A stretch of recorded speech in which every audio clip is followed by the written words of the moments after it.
Hello, welcome in Gyan Vandar. I am Samay Singh Meena, and in this video we will discuss about RPSC interview and its process. तो मेरा जो interview है वो 9 सितंबर को हो चुका है, लेकिन due to some reasons this video is coming delay. इसमें मैं वही बताऊंगा कि जो प्रोसेस है ना बेसिक वो क्या है, बाकी इंटरव्यू में मेरे से क्या पूछा गया और क्या आप लोगों से एक्सपेक्ट कर सकते हैं, उस पर थोड़ा सा फोकस दूंगा मैं। बाकी आप खुद समझदार हो, अभी काफ़ी कुछ प्रिपेयर कर लिया लोगों ने अपना, तो उसी पे रहो, उसी पे प्रिपेयर करते रहो। जो पढ़ रहे हो उसको अच्छे से पढ़ो बस, क्योंकि इंटरव्यू जो है उसमें वो क्या क्वेश्चन पूछेंगे आपसे वो तो कोई प्रिडिक्ट नहीं कर सकता, ठीक है। लेकिन किस टाइप के क्वेश्चन पूछेंगे वो प्रिडिक्शन हम लोग देख रहे हैं ट्रांसक्रिप्ट से, ठीक है। तो इसलिए आप प्रिपेयर कीजिए, बट प्रोसेस क्या है वहाँ का वो मैं आपको बता देता हूँ, ठीक है। And first please subscribe the video because ये सिर्फ इंटरव्यू के लिए नहीं, आगे भी आपको काफ़ी इसमें प्रैक्टिकल वीडियोस और वो सब मिलेंगे, तो यू कैन सब्सक्राइब। ओके, सो मेरा इंटरव्यू का जो है, मेरा इंटरव्यू 9 सितंबर को 9 बजे था। तो मैं वहाँ पे पहुँचा। उसके बाद इंटरव्यू में वहाँ पे पहुँचने के बाद क्या प्रोसेस होता है वो मैं आपको स्टेप बाय स्टेप बताता हूँ। वहाँ पे जाओगे, सबसे पहले RT-PCR टेस्ट की जो रिपोर्ट है वो वहाँ पे सबमिट करनी होती है, ठीक है। तो RT-PCR टेस्ट की रिपोर्ट जो है उसमें 72 आवर्स पहले की वो है, लेकिन वो लोग सिर्फ टिक रख करके रख देते हैं वहाँ पे। तो आप अपने हिसाब से थोड़ा सा जजमेंट ले सकते हो, अगर किसी की थोड़ी डिले है वो है तो उसका सबका कोई टेंशन नहीं लेना, वो सब कमेंट बॉक्स में नहीं लग जाना कि मेरी 72 आवर्स से थोड़ी ज़्यादा हुई, उसका कोई फ़र्क नहीं पड़ता, ठीक है। वो एकदम ऐसे निकाल नहीं देते। एक लड़के की तो मेरे साथ था, उसकी आई भी नहीं थी, उसको थोड़ा कुछ पूछा और बाद में उसको एंट्री दे दी थी, ठीक है। उसकी रिपोर्ट ही नहीं आई थी, उसका सिर्फ मैसेज था कि इसने सैंपल दिया है। तो वो सब टेंशन नहीं लेना, वहाँ पे सब सॉर्ट आउट हो जाता है। ऐसे नहीं है कि बिल्कुल भी एंट्री नहीं देंगे, भगा देंगे, ऐसा कुछ नहीं है। और किसी के साथ हुआ होगा तो, पर मैंने देखा था एक लड़के के साथ, वो मेरा केस बता रहा हूँ, ठीक है। उसको एंट्री दे दी थी। फिर वहाँ पे एंट्री देने के बाद जैसे डॉक्यूमेंट वेरिफिकेशन के काउंटर जहाँ पे लगे हुए थे वहीं पे काउंटर है, 4 काउंटर है। हर काउंटर पे 8 कैंडिडेट्स जाते हैं। उस काउंटर के वहाँ पे टेबल पे एक फाइल रखी रहती है, उस पर नाम लिखा होता है कि ये काउंटर पे कौन कैंडिडेट बैठेगा। उसके हिसाब से आपका चेक करके कौन कौन से नंबर पे हो काउंटर में वो बैठ जाते हैं, आप अपनी सीट पे बैठ जाते हैं, ठीक है। उसके बाद आपसे आपको एक फॉर्म देते हैं वो लोग। उस फॉर्म में बोलते हैं सिर्फ कि आपको वहाँ पे सिर्फ फ़ोटो और अपना हिंदी और इंग्लिश सिग्नेचर जो है वो करना है। उसके अलावा कुछ नहीं करना उस फॉर्म में। तो वो एक आपको अपना हिंदी का सिग्नेचर कर देना है और इंग्लिश का सिग्नेचर कर देना उस फॉर्म में, और अपना जो फ़ोटो है वो पेस्ट कर देना होता है, और वो वापस उनको दे देते हैं।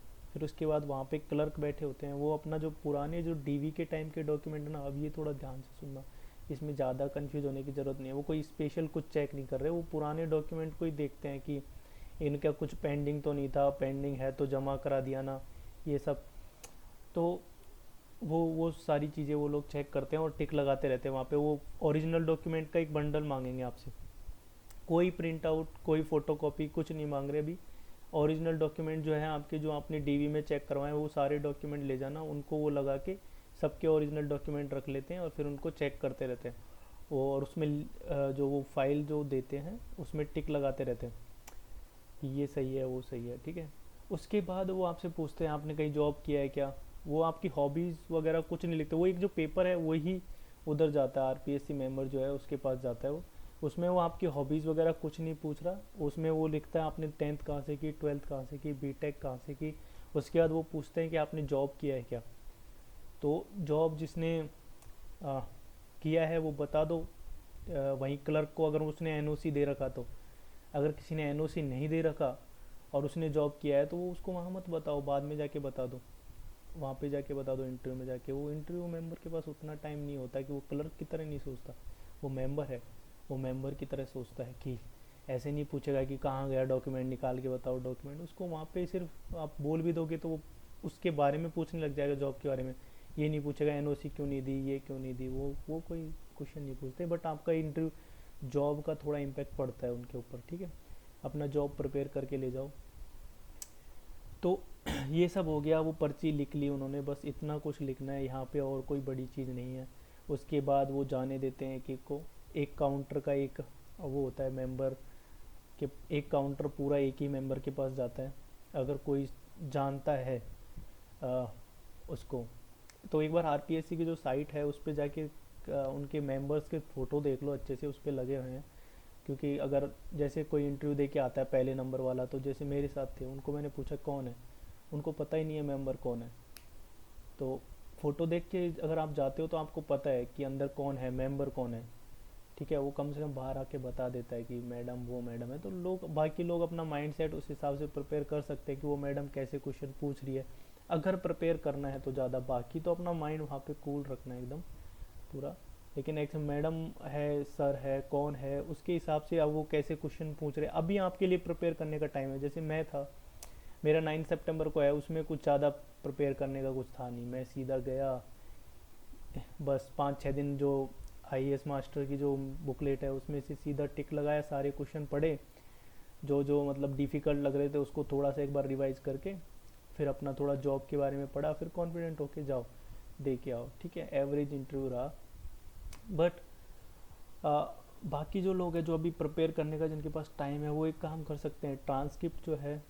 तो अभी एक चीज़ मैं क्लियर कर देता हूँ कि जो प्रोसेस है वो समझ में आ गया कि एनटीपीसीआर करवाया, फिर वहाँ पे डॉक्यूमेंट वेरिफिकेशन के जो सी काउंटर्स थे वहाँ पे आओगे, वहाँ पे एलडीसी जो है आपके, वो एक जो पेज है उसमें आपकी डिटेल्स भरता है कि कहाँ से बीटेक, या हॉबीज़ वगैरह कुछ नहीं भरता, कुछ भी ऐसी डिटेल नहीं भरता जिससे आरपीएससी मेंबर आपसे क्वेश्चन उठा पाए कि ये क्या है। अब अपने डिस्ट्रिक्ट के बारे में वो सब तो आरपीएससी वैसे भी पूछ लेता है मेंबर ना, वो पूछे हैं, काफ़ी लोगों से क्वेश्चन पूछते हैं।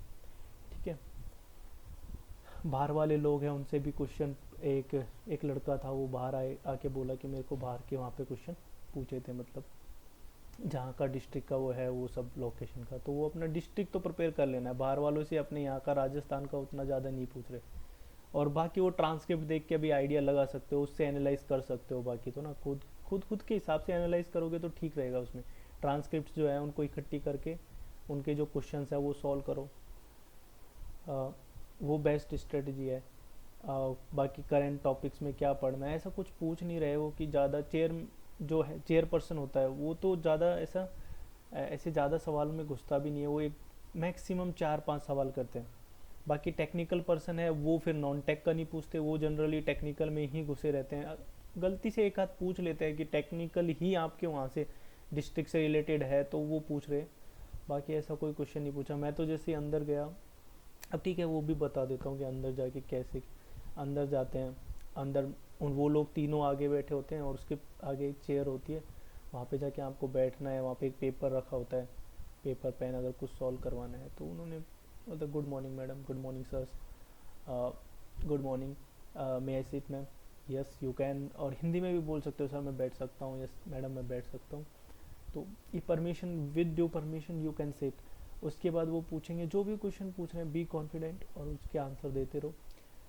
क्वेश्चन आते रहते हैं, अगर किसी एक क्वेश्चन पे रुकना नहीं है, नहीं सर मैंने ऐसा देखा था, ऐसा हुआ था, आगे बढ़ो, दूसरा क्वेश्चन पूछेंगे, उसमें अच्छा पॉजिटिव रेस्पॉन्स लगा तो चेयरपर्सन नोटिस करता रहता है वो सब कि इसके आगे क्वेश्चन, जितने ज़्यादा क्वेश्चन है उतने ठीक है। ठीक है, एक क्वेश्चन को लेके बैठने से अच्छा है कि बाकी और क्वेश्चन पूछे हो, तो वहाँ पे रुकना नहीं है कि मैंने तो ऐसा ही देखा था सर, ऐसा ही होता है। ओके सो और बाकी और कोई क्वेश्चन है तो you can write in the comment box. Process में ऐसा कुछ ज़्यादा है नहीं, डॉक्यूमेंट वो सिर्फ सबका, जैसे जिसका डॉक्यूमेंट पहले से क्लियर है उनको कोई प्रॉब्लम नहीं है, उनको वो टिक लगा के ठीक है जो डॉक्यूमेंट, ऐसा कोई चेक नहीं कर रहे, स्पेशल चेक नहीं कर रहे कि अलग से अभी गोला लगा दिया कि नहीं अब ये गलत चीज़ पकड़ी गई, ऐसा नहीं है, पहले से जो है उनको टिक लगा रहे। ठीक है, so okay, all the best for interviews and please like, share and subscribe the video.